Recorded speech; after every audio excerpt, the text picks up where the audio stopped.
Hello and welcome to Mid-American Gardener. Thank you so much for joining us. We have lots of things to talk about, even though we may not be outside this very moment in the garden, but there's still lots to talk about. So we're going to see what you have for us. I'm Diane Nolan and I teach horticulture at the University of Illinois. Right now doing a lot of grading near the end of the semester. And I will answer questions maybe about cut flowers if you have them or perennials. Let's find out who the three intelligent and highly trained horticulturists are next to me, and then you'll see how to direct your questions. Let's throw it over first to you, Chuck Voigt. Well, hi, Diane. I am Chuck Voigt. I'm retired from the Department of Crop Sciences here at the University of Illinois. Specialties were vegetables and herbs, so keep that in mind. And I did bring a show and tell tonight. Excellent. You said we're not in the garden, but as recently as this week, I was out going through the snow digging my carrots before they froze, and I came up with a rainbow of carrots. I was also talking to the older of my two sisters, and somehow she had missed the concept of rainbow carrots along the way. So I figured, well, I have them, I might as well bring them. And you can see that, you know, not just orange carrots anymore, but you got white ones, yellow ones, shades of orange, and some red ones, purple ones, and I just brought along a little stubby forcing carrot from that was developed for Parisian greenhouses where they didn't have a very deep soil. So certainly you get all your phytonutrients with these guys, and I wish I could say they're all as fine flavor as the most highly developed orange ones. They're not all there yet, but certainly the novelty of this, you see them in the grocery stores occasionally now, and certainly make a really interesting looking vegetable dish that's a lot different than if you just have all orange ones, if you kind of mix them up. Well, they look great. And as you were talking about just recently digging them, I just dug some beets from the garden, and we had those over the weekend. I rescued the last of my beets before Thanksgiving and took them to a friend. These got overlooked, I think, is why. Oh, my. But still, they were great. And turnips, still was harvesting turnips until about a week ago. Right, so. and I left my parsnips because that's what you do. Because that's what you do. But my garlic's looking great because I learned about it on this great show from Chuck Voigt. Well, and carrots actually continue to sweeten up. The cooler the soil is, the sweeter the carrots get. So leaving them in. We didn't have very cool soil. No, fall, winter. It's kind of held on. So maybe leaving them till I froze my fingers, getting them out of the snow was the way to go. The way to do it. Okay, thank you very much, Chuck. And then we're going to go next to Mark Kemp in the middle. Hello, my name is Mark Kemp, and I'm a landscape architect. I can answer questions landscaping-wise, trees, shrubs, perennials, of that nature. I have an email here. Question is, what is it? We found this today while on a walk. It was on an oak tree. Can you tell us what it is? It's a common question. This one is actually a spiny oak gall. It's actually ornamental in nature. It's got, I believe, red spikes and yellow center. As you can see, it's on a leaf. You will see various types of galls on oak trees typically. They're mostly on the leaves, sometimes on the twigs and branches. They're not harmful. Basically what's happening is there's a gnat-like wasp that is injuring that leaf or injuring that twig or branch to create abnormal tissue growth, and then they'll basically lay their eggs in that growth. Once it's in the gall, it won't actually take nutrients from the tree. It'll just take it from the gall itself, so it's not harmful to the tree. It's just more maybe a nuisance to the homeowner or an interest in this case because it caught their attention. So if it's a bad case and it deforms the branch, maybe you could do some light pruning, but other than that, you don't have to do much. There's not a lot of research on control of them, so there's really no need to try and minimize it, and it's cyclical in nature too, so you can have a really bad year and then you'll have a few years off where you won't see them that often. I've never seen that. That's an abnormally weird looking one, I guess, or interesting looking one. Attractive. Yeah, but I found that there's like white button-like ones. There's some red round ones. Usually you just kind of get the green knob looking ones, but In other areas, you can see that ornamental nature. Very interesting. Thank you, Mark. And now, Dyke Barkley, it's your turn. My name's Dyke Barkley, and I teach the horticulture program down at Lakeland College. And then in addition, I run Barkley Farms Nurseries down in Paris. Today, I decided just maybe to throw in a show and tell. I just brought some of the succulents. I'm kind of a plant geek, messing with perennials and grasses, but I kind of like some of the new and different succulents that are out there. If you're trying to raise something, either got a hole or on a deck or a patio and looking for something a little different, these things are going to give you texture and need very little care. So if you've tried some annuals and they burned up from not, you missed a watering, these things can go quite a long time without watering. And you can get some bigger succulents, this flapjack kalanchoe, or even this little kalanchoe here that's covered in a gray fuzz. I've got a bigger version of this, and the knobs you see on the bottom of the leaf actually hook out and make big long hooks, and it's called Fang, is the name of the cultivar. And my big plant, stock plant, has got 1-inch fangs all up and down the leaf. So, and then I brought in agave and some aloe. So there's a lot of different textures, a lot of different feels. There's a lot more succulents coming on the market all the time, and they're just kind of a fun add-on if you're looking for something that's just a little bit different. And what did you call this one? We got to get a shot of this one. This one's It's really... a variegated one called flapjack. It's a kalanchoe or calantio, which is a common family, but I think it's flapjack. It's really attractive, and it's easy from... And the colder it is, the more the red Okay. comes out. So by midsummer, it's kind of lost that red. But Well, and they're that's actually kind gorgeous. of cold tolerant. I mean, I'm not going to throw it outside today, but I wasn't afraid to put them in my car. They're not, for annuals, they're not as sensitive as maybe some of the others would be. Well, they're all very distinctive. I've not Yeah. seen the fang one. Boy, an inch-long fang. Yeah, That is distinctive, let's say. Great, thanks for bringing a show and tell. We really, we're starting to be that time of year where you want inside plants, so that was a good choice. Thank you. Well, let's go to our special Did You Know segment. The oil inside a banana peel will reduce the itching and inflammation from a mosquito bite. So if you get a bug bite, try rubbing a banana peel on it.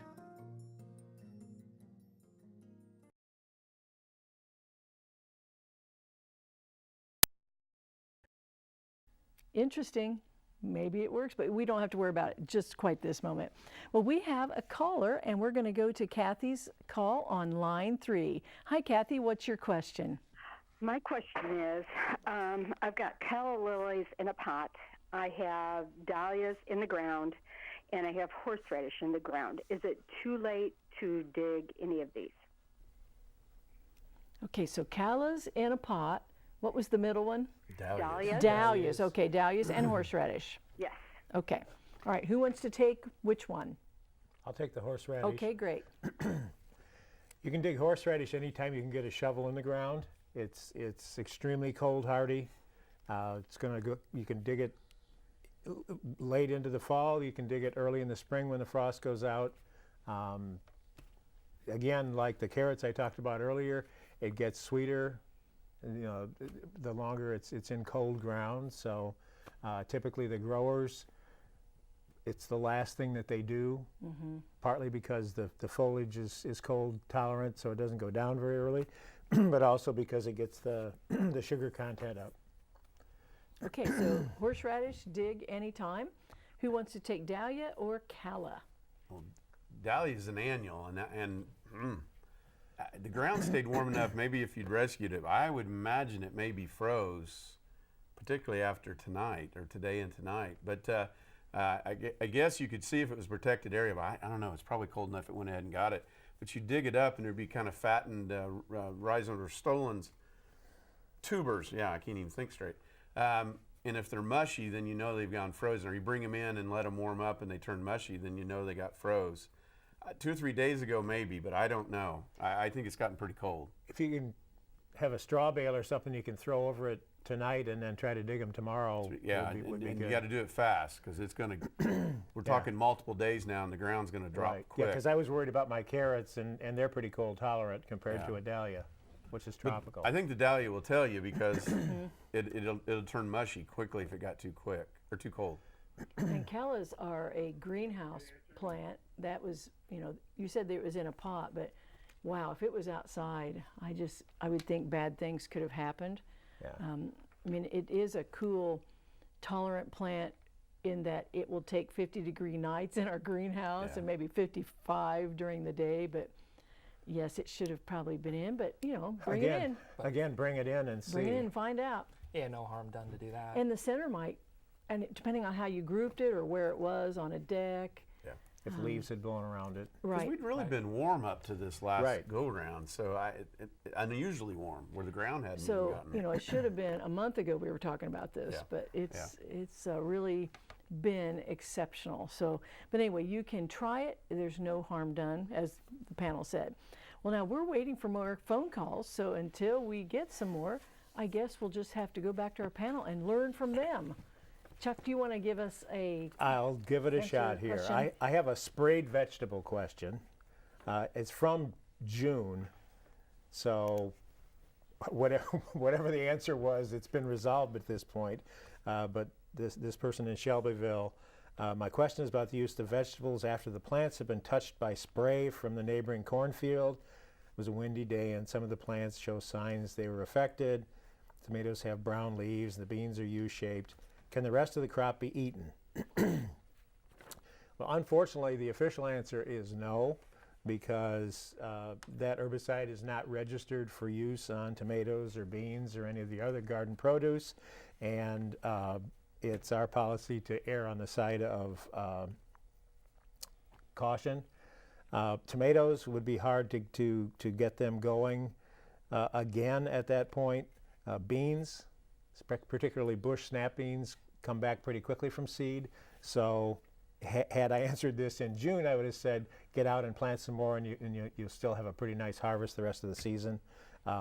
It's really unfortunate because you have that interface between farm fields and gardens, and although there are wind speed limits that you're not supposed to spray, when the spray company is working 15, 16 hours a day trying to get over all the acres they have to, sometimes those don't get watched as closely as they might, and so unfortunately this happens quite a bit, and I think with the new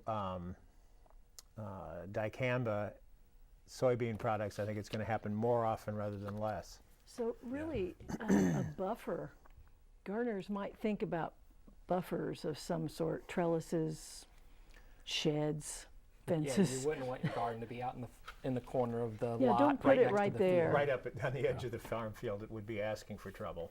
You know, so you might be thinking about that just, you know, for future reference.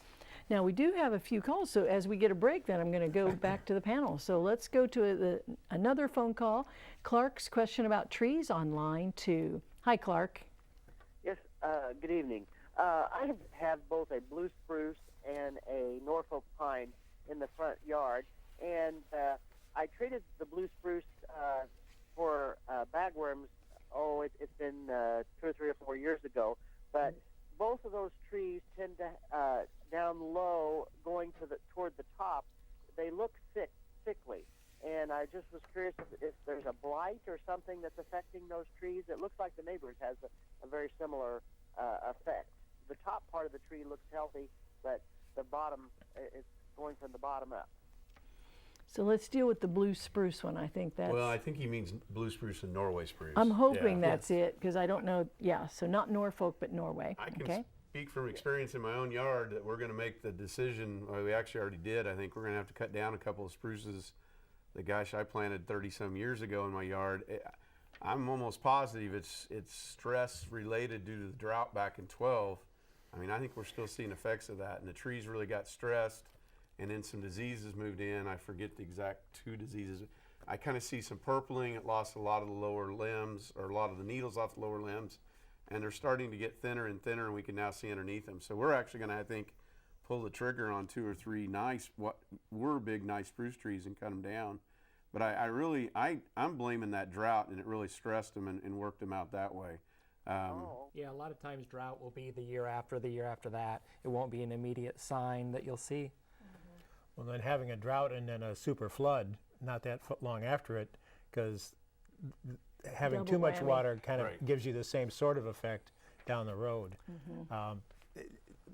What we normally say in terms of Colorado spruces is, if you have too much water, kind of give you the same sort of effect down the road. What we normally say in terms of Colorado spruces is, if you have too much water, kind of gives you the same sort of effect down the road. What we normally say in terms of Colorado spruces is, if you have too much water, kind of gives you the same sort of effect down the road. they really would rather be a mile high than down here at 500 or 600 feet above sea level. And you know, they're cute when they're young, but as they get older, they're not real happy in our climate. And anytime they're under a little more stress, like the soil not as good, or rocky, or other things like that's when you start to compound a little bit. Now, you said you did take care of the bagworms too. You'd get, depending on the infestation of that level, you might have had damage incurred from that as well that you're now seeing the effects from, because those are going to damage, and then you're going to see the results of their feeding. But Okay. So I think the panel is alluding to the fact you might want to pick a non-blue spruce for your next go around. And for most of what we're seeing on these, you really don't do much. I mean, you baby it, but if it's a big tree, I don't know what babying you do on a big spruce tree, but for me, you make a decision. You either baby it, put some more mulch around it, and then make a decision. Is too much of it gone? Once you lose a lot of those lower limbs, they'll never put them back down there again. So that's where you just have to make a decision. now, as he stated, he has a Norway too, and that's not going to have as many problems. Right. It's going to be a lot more tolerant of a lot of these things affecting that. And maybe it's not as severe as what we're thinking it might be. If it's just needle drop and eliminating some of the lower branches, it may just be not appealing to you. But if it's more severe and you're getting, lots and lots of dieback, then you got issues. And like Dyke I said, may just because make I a mentally decision. made the decision I got to take one out, and I don't. Well, and then I'm there's- wondering why I didn't do it when the weather's warm. I waited until it cooled off, I guess. Well, and there's so many blue spruces that are Yeah. having problems, so I think we're going to Yeah. that extreme thought pattern. Well, thank you very much, Clark, for your question. Appreciate that. Well, we have a question on line 3 about daffodils, and is it Karen? Yeah. Hi, what's your question? Well, I got daffodils and English bluebills about a week and a half ago, and then I got a cold, and so I couldn't get outside. The ground isn't really frozen. I'm worried about the English bluebills because they only get planted 3 inches deep, but I think the daffodils would be okay because they get planted 6 inches deep, and the area I plant them in is in between 2 mobile homes, so it's more or less a microclimate. Well, my suggestion would be to get them in, both of them. Don't ever waste a bulb, but get them in as soon as possible. And if you can possibly mulch Okay. over them, whatever you have, I would get them in, because you're right. We were talking about what a warm fall it's been. The soil temperatures, I think the last I noticed was 47, 45. I mean, really, the 40s is the right temperature, soil temperature for bulbs. It just won't be as pleasant as it might have been a week or so ago, but I would get them both planted. And I'm so glad you know the planting depths. That is really important. Yeah, and the first year they'll be a little out of sequence because they're not going to get rooted in, and it's going to take them a little longer. But in the second year and beyond, they'll figure it out. Yes. Yeah, 3 inches and 6 inches isn't going to make much of a difference in terms of frozen soil. If you could put leaves or something over so you could break through that frozen top layer and get them in the ground, that would be your fastest route. So great. Get out there and as soon as you can, but Yes. still, I think you've got the right idea about getting it done. So thank you, Karen, very much for your question. Now let's go to Gary's question about gardening on line 6. Hi, Gary. Yes, I'm going to add a raised bed vegetable garden to my yard, and I just want to get some pointers on that. How deep or how wide do the boards need to be? Do I need to prep the ground underneath? And treated wood or non-treated wood, and how would I treat the soil that I'm going to put in it? Thank you. Excellent, thorough question. Okay. Okay, raised bed. It's not an hour show, however. Well, they say the new treated lumber is less toxic than it was when it had arsenic in it. I'm still a little iffy on that. If you can find like a white cedar, red cedar, something to make it out of, it's not cheap, but that it'll last longer and hold up better. There again, the depth would be how much of that you can afford, because 4 inches will help, but 12 inches is probably going to be better. Should you prepare it before you start? And I would say probably yes, because you don't want to have a hard interface with nice fluffy soil above it, and then this area that the roots can't get into. So yes, prepare it as if you were going to plant directly into the garden. Build your frame, fill it up with soil from the paths or whatever you're going to use, and go from there. And a lot of places talk about layering in compost and soil, and so you don't have to get all topsoil, because that's absolutely expensive and heavy. If you're in a municipality that makes compost, you could have a load of that delivered and mix that like even parts with the soil to start with. That would be tremendous.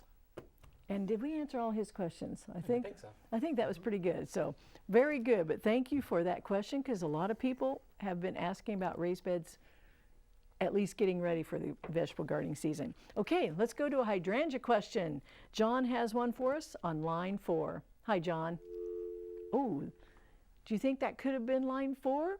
Well, we're going to go to Tony's question on line 5 about gardening as well. Hi, Tony. Hello. How are you? We are great. How are you? And what is your question? My question is, I'm trying to start a garden in my apartment. Okay. What would be the best vegetable, the easiest vegetable to grow in the shortest amount of time? I vote lettuce. Does anyone else have a vote? I was going to say green leafy. The things that you eat when they're in the vegetative, things that you eat when they're in the vegetative state are going to be best, because they can take the lowest solar radiation, and they also are quickest. So lettuces, spinach, maybe parsley. Radishes, I don't know, maybe. But parsley, if you can grow herbs easily if you start with plants as well. But those are probably the best apartment ones, and they can take a little lower light. Yeah, a little salad garden. You could maybe, if you can find them, put in a few onion sets or something. Those would grow up and be okay. And radishes are so quick, it'd be worth trying. Yeah. You can get some 25 day radishes after germination. So, but anyway, good. I'm glad to hear that you are doing that. So thank you for your question. Now, I think let's go to you, Mark, and your question. Okay. I have a question here. They had a pink flowering almond. The branches that started turning black last summer and seemed to ooze a liquid. Ready to get rid of it before whatever disease as it spreads. Can we diagnose what disease it is and what causes it? From the picture, it looks like it's fire blight, which is caused by a bacteria. It's going to enter through flower or wounds in the bark or stem. And once it's in the plant, then it's going to travel through the plant itself. What you're seeing here is the damaged tissue that it's caused, which turns to like a burnt stem. And then it oozes and spreads by rainfall and insects. They'll come to it and move it to other plants. For a flowering almond, they're not high value. If you had an orchard, it might be a bigger concern. It'd be a bigger concern. But with one flowering almond, I would, if you wanted to, you cut it back to about 6 to 8 inches past the wound. Keep that cleaned out of there. Dispose of that diseased wood. Don't just set it off into a compost pile, because you'll just repeat it. You want to burn it or dispose of it away from the site. Other than that, you could put something else that's a little more, not as susceptible to it, possibly a Weigela, if you wanted a spring blooming one. But if you wanted to tackle it, just keep the diseased wood out and go from there. Okay, thank you very much. And now Dyke. We don't have much time, but I think All right, that'll well, do it. I've got a question here. It was talking about roses, rainbow sorbet planted in the spring, and they hoped that maybe they would bloom a little bit more, and some of the swollen things at the end of the branches.